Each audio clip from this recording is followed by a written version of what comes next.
Lucas 5, de 27 a 31.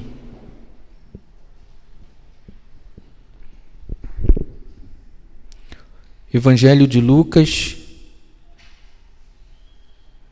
capítulo 5.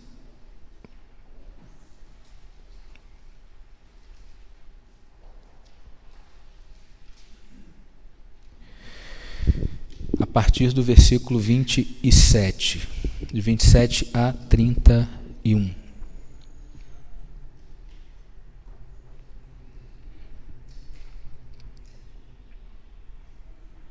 Todo mundo achou? Quem não achou pode olhar ali para frente, o Miguel socorre vocês. Então hoje eu queria conversar um pouquinho sobre essa dimensão simbólica do que acontece todo primeiro domingo.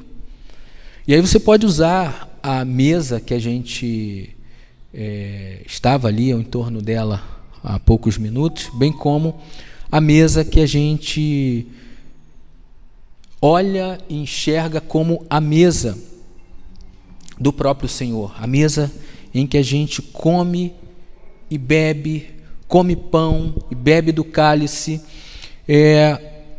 na mesa do Rei, na mesa do nosso Salvador. Então essas coisas são para a gente símbolos, são símbolos. Você olha aqui para trás de mim, você vê uma cruz, é um símbolo. E isso então aponta para algo. Isso define alguma coisa, isso te remete a alguma coisa, isso quer te ensinar sobre alguma coisa. Quando a gente olha para a cruz, por exemplo, nós somos remetidos à ideia da morte substitutiva de Jesus. Jesus é o nosso Salvador. Morreu numa cruz, me substituiu ali, naquele lugar, que era a cruz, era um instrumento mais cruel naquele tempo para uma sentença de morte. Ali era o lugar onde criminosos iam parar. E ali vai então parar numa cruz, ser pendurado numa cruz, alguém que não tem nada de criminoso, nosso Salvador. Qual é o símbolo disso? É que Jesus assumiu o lugar dos nossos erros, dos nossos pecados. Ele foi parar num lugar onde deveriam estar pecadores, malfeitores. Então essa é a dimensão simbólica da cruz. Isso para ficar em poucas palavras. Poderia ser, inclusive recomendo para você um livro chamado A Cruz de Cristo, de John Stott. Leia esse livro. Ele faz um apanhado histórico a respeito do simbolismo, da importância da cruz, de maneira muito didática, muito bacana esse livro, A Cruz de Cristo. E a mesa também tem uma dimensão simbólica. Quando a gente se reúne em torno dessa mesa, quando a gente se reúne com a nossa família, para usar aqui um momento muito comum de todos, o Natal, e a gente vê aquele banquete acontecendo, aquilo tem um simbolismo. É bom ver gente que a gente ama perto, no entorno da mesa. É bom porque você olha para aquilo e você se sente feliz de ver pessoas que te amam, pessoas que significam muito para você. Tem algo simbólico na mesa. Quando a gente se reúne para comer, é mais do que simplesmente o objetivo passa, não fica limitada a ideia da gente matar fome. E o texto que nós vamos ler fala de um banquete. O texto que a gente vai ler agora fala de uma festa. Tem um simbolismo aqui. Tem um simbolismo, tem algo muito significativo por trás desse acontecimento que se encontra em Lucas capítulo 5, versículo 27. Vamos ler. Diz assim: depois disso, Jesus saiu da cidade, viu um cobrador de impostos chamado Levi, sentado no local onde se coletavam impostos, ou melhor, deixa eu refazer aqui. Depois disso, Jesus saiu da cidade e viu um cobrador de impostos chamado Levi, sentado no local onde se coletavam impostos. Siga-me, disse Jesus. E Levi se levantou, deixou tudo e o seguiu. Mais tarde, Levi ofereceu um banquete em sua casa em honra de Jesus. Muitos cobradores de impostos e outros convidados comeram com eles, mas os fariseus e mestres da lei se queixaram aos discípulos: por que vocês comem e bebem com cobradores de impostos e pecadores? Jesus lhes respondeu: as pessoas saudáveis não precisam de médico, mas sim os doentes. Não vim para chamar os justos, mas os pecadores para que se arrependam. Então, esse texto é muito significativo, porque na cabeça de um judeu, naquele contexto, naqueles dias, estar à mesa com alguém tinha um significado muito grande. Por exemplo, se alguém quisesse selar a paz com outro, isso era feito no entorno da mesa. Aliás, para efeito de informação, e uma informação bem de grande valor, o Evangelho de Lucas é reconhecido, é chamado de o Evangelho que fundamenta a teologia da mesa. Aqui você vai encontrar Jesus inúmeras vezes sentado com pessoas, tomando uma refeição com pessoas. E a exemplo do que acontece aqui, nem sempre essas pessoas são as pessoas que, de acordo com a cabeça dos religiosos, eram as mais indicadas. Tanto que eles já chegam aqui com o pé no peito, de sola. Eles se dirigem para os discípulos perguntando: vem cá, por que vocês comem com gente assim? Por que vocês estão se associando a gente desse tipo? Por que o mestre de vocês, e isso fica claro aqui na minha mente, né, ao ler a Bíblia, tem prazer de estar com gente desse naipe, figuras assim? Há uma crítica não velada, totalmente aberta ao tipo de método de Jesus, a dinâmica de vida de Jesus. Então eles estão ali criticando Jesus, porque na cabeça dessas pessoas aquilo era algo impensável. Um bom judeu, um homem que teme a Deus, um bom religioso, para fazer uso da nossa linguagem aqui, um bom crente, jamais se senta, se coloca à mesa com gente desse tipo. Cobradores de impostos e pecadores. Era uma maneira de olhar para as pessoas e rotular dizendo: olha, são pessoas indignas, que não merecem atenção. Então, para a gente pensar num cobrador de imposto, naquele contexto, era um traidor da pátria, estava a serviço de Roma, era alguém sem escrúpulo, era alguém que literalmente tirava dos outros mais do que o combinado. Ele tinha que repassar certa quantia para Roma.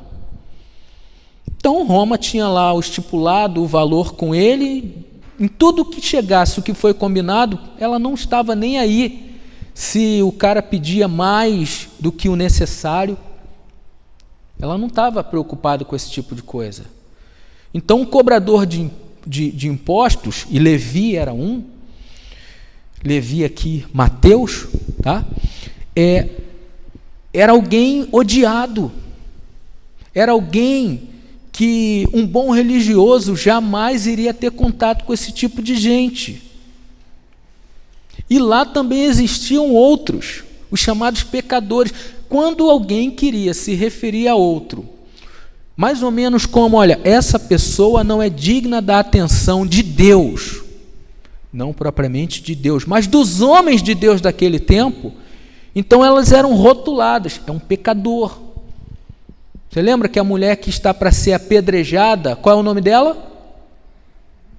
Qual é o nome dela? Como ela é chamada no texto? Pecadora. Não tem nome. Ela simplesmente tem um rótulo. ela é chamada de pecadora. Aqui também, pecadores, cobradores de impostos, gente que talvez na cabeça dessas pessoas Deus não estivesse nem aí para elas, o que não é verdade. Mas o fato é que um belo dia Jesus passa, como diz o verso 27, depois disso saiu da cidade e viu um cobrador de impostos no seu local de trabalho.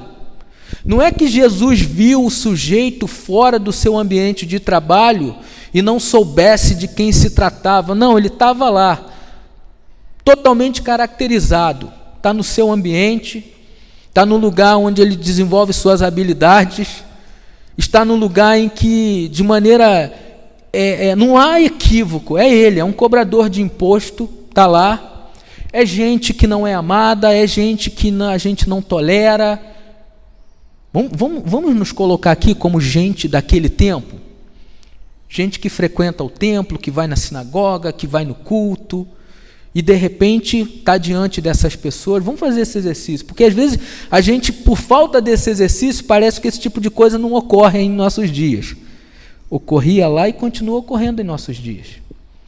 Mas o texto diz que Jesus passa, observa, vê, sabe de quem se trata e diz para ele: me siga. Me siga. E verso 28 diz que Levi se levantou, deixou tudo e o seguiu. E foi na direção de Jesus. E foi atrás de Jesus. E deu atenção a Jesus. Mas por que razão Levi estava dando atenção às palavras de Jesus, à instrução de Jesus, ao chamado de Jesus?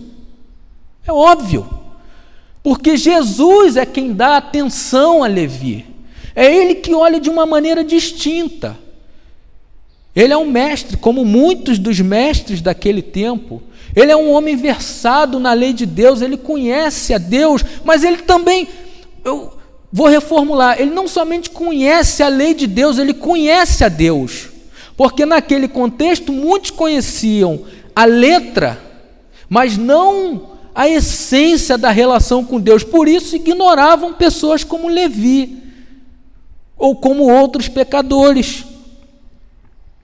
E diz o texto que mais tarde, verso 29, Levi ofereceu um banquete em sua casa em honra a Jesus. Quando ele se percebeu, quando ele próprio se enxergou, a partir do olhar de Jesus, quem é esse homem que olha para mim de uma maneira diferente? Que tipo de gente é essa?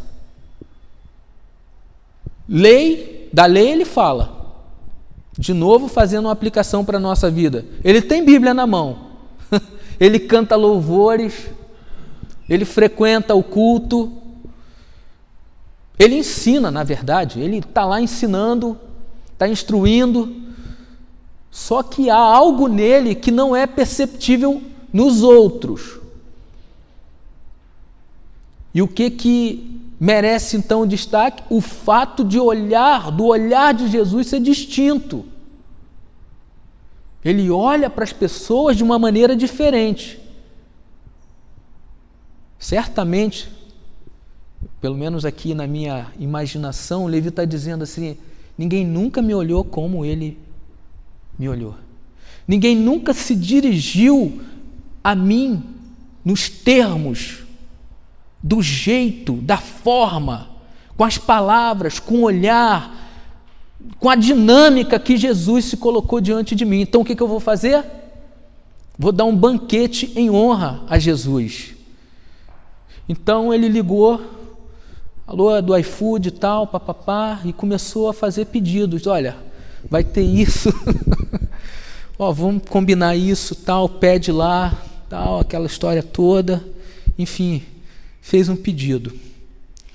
E aí, quando deu aquela hora combinada, o motoboy parou lá e tal, descarregou aquela quantidade enorme de comida, e começa a chegar gente indigna, e começa a chegar gente do mesmo perfil de Levi, e a casa começa a ficar cheia e tal, e de repente a casa está cheia de muitos cobradores de impostos, é o que diz aí, segunda parte do versículo 29, muitos cobradores de impostos, e outros convidados comeram com eles, ou seja, muita gente igual a eles, muita gente igual, não necessariamente que fossem também cobradores de impostos, mas gente que se associava a eles, pecadores, gente que não frequenta o culto, gente que não vai na sinagoga, gente invisível aos olhos da religião, que era assim que os religiosos enxergavam essas pessoas. É gente invisível, não merece a nossa atenção. E aí Levi, porque é percebido de uma forma diferente, Jesus dá atenção a eles, Jesus se envolve com eles, Jesus então está ali, aceita estar na casa dele e comer e participar daquele banquete, daquela mesa formada por ele. Então ele começa a se sentir outra pessoa. E o que é legal nessa história é que Levi dá condição para que outros que são como ele, sentirem a mesma coisa. Se ele me olhou assim, ele pode olhar para vocês também. Então, podem chegar, se acheguem, entrem. Então, para usar uma expressão aqui do nosso tempo, só tinha ali carne de pescoço à luz do contexto daquela época. Só tinha ali gente que não era percebida pelos outros, ou quando percebida, era de uma maneira pejorativa. Então, recorrendo ao simbolismo da mesa, pensando com a cabeça de um judeu,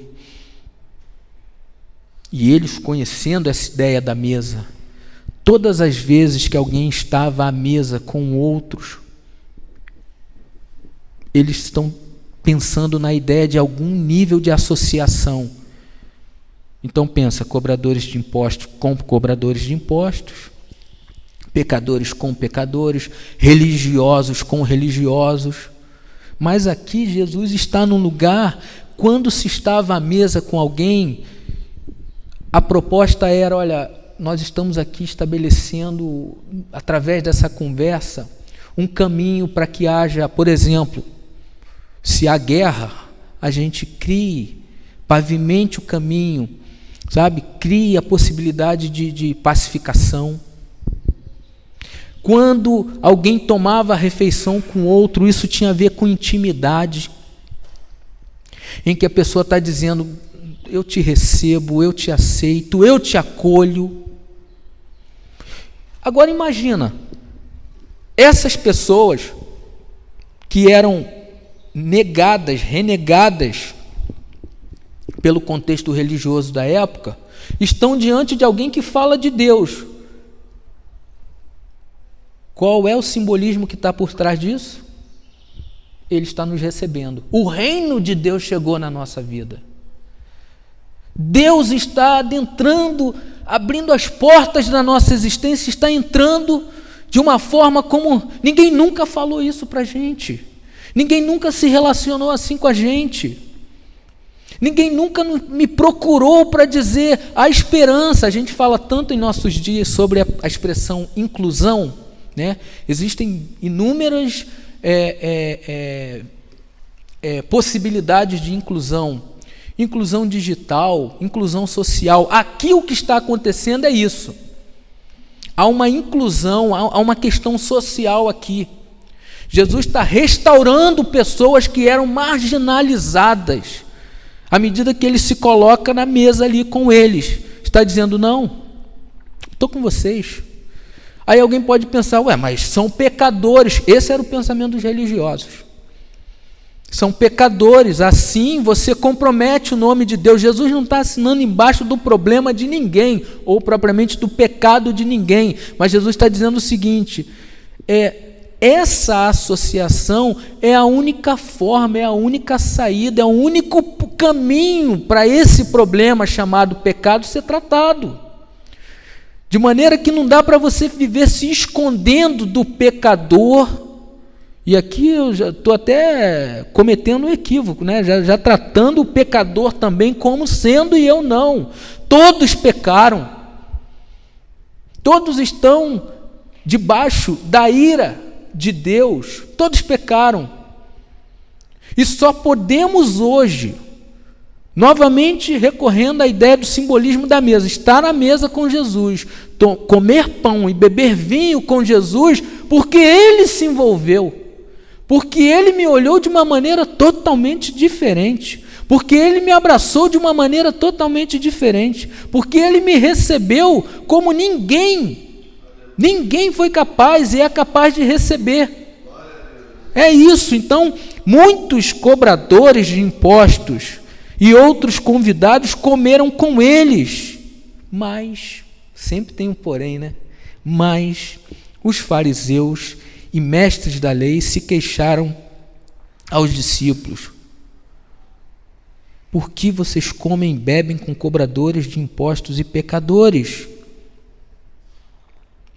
Por que vocês se associam com eles?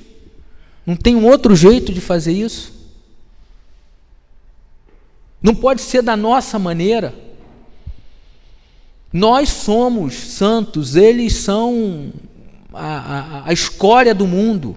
Nós somos santos, nós somos os homens de Deus, nós temos a luz de Deus. Só que eles tinham conhecimento, é verdade, teórico.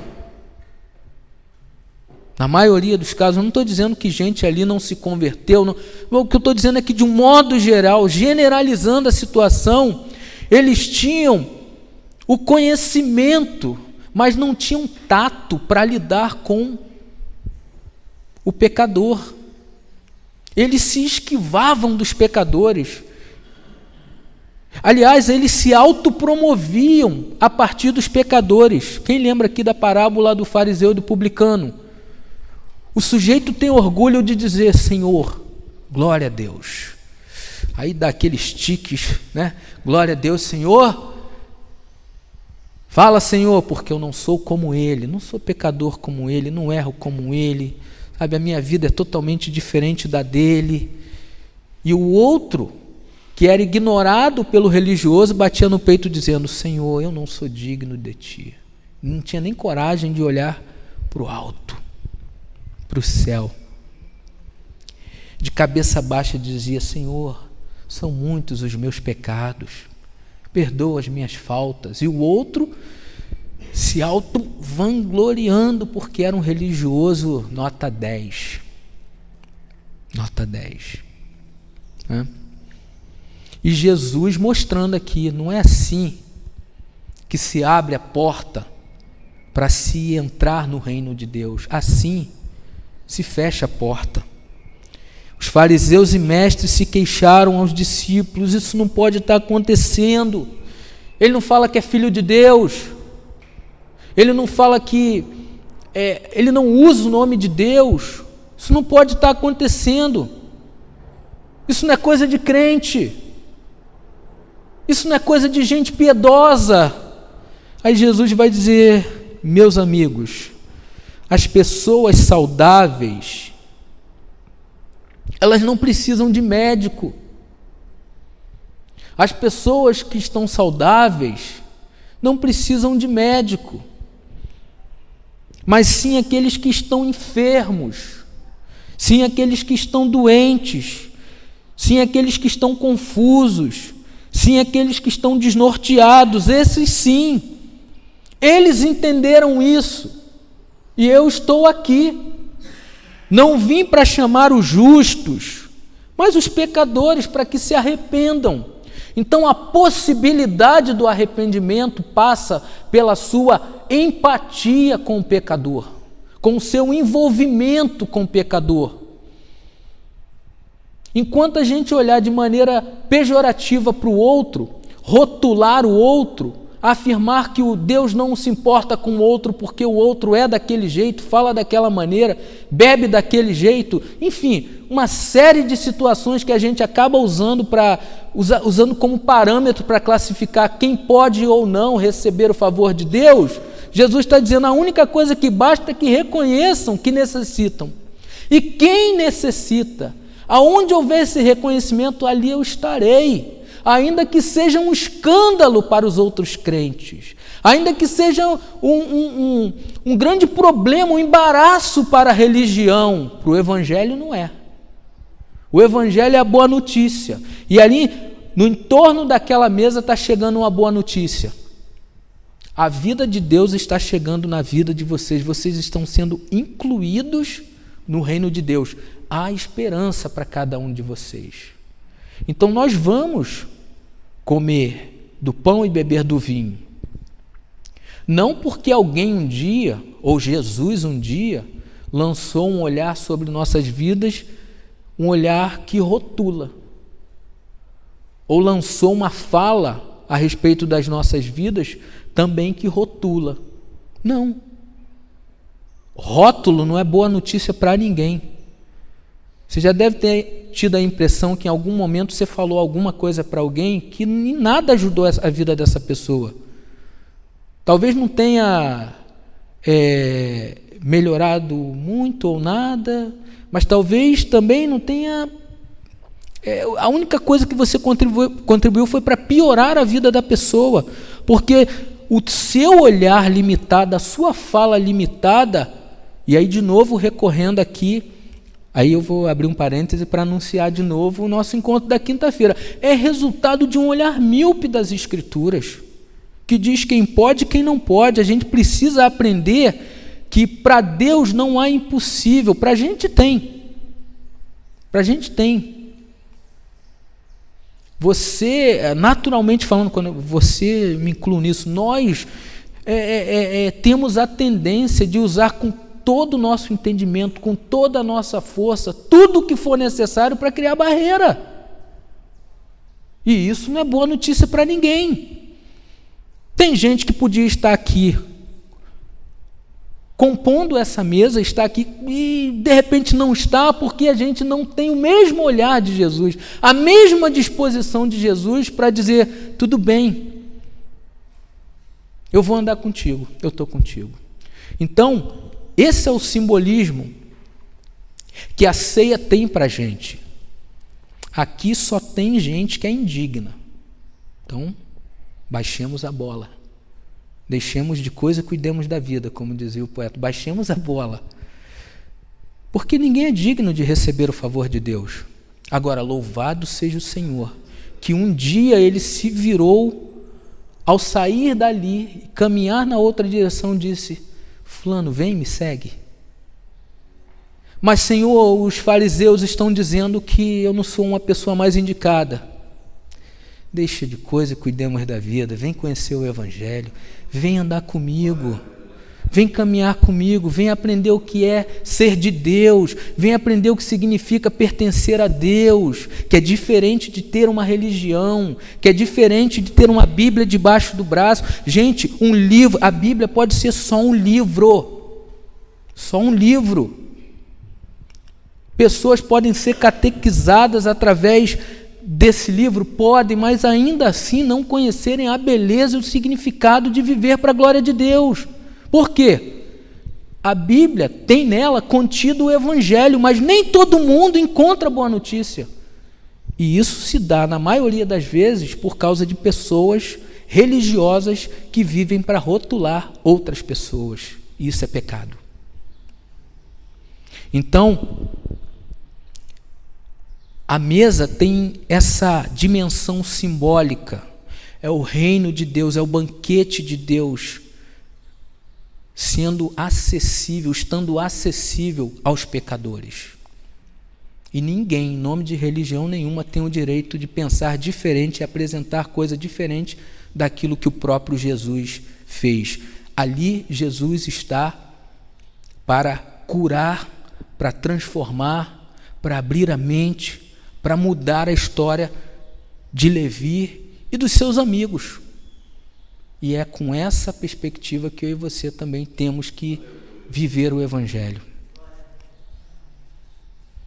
Só seremos capazes de levar boa notícia se for parecido com aquilo que Jesus tem a dizer, não com o que a religião diz, não com o que o pastor diz, mas sim, se tudo isso estiver condizente com o que Jesus disse e continua dizendo, Deus há de ser honrado, Deus há de ser glorificado. E pessoas como Levi podem deixar de experimentar a vida simplesmente a partir de rótulos.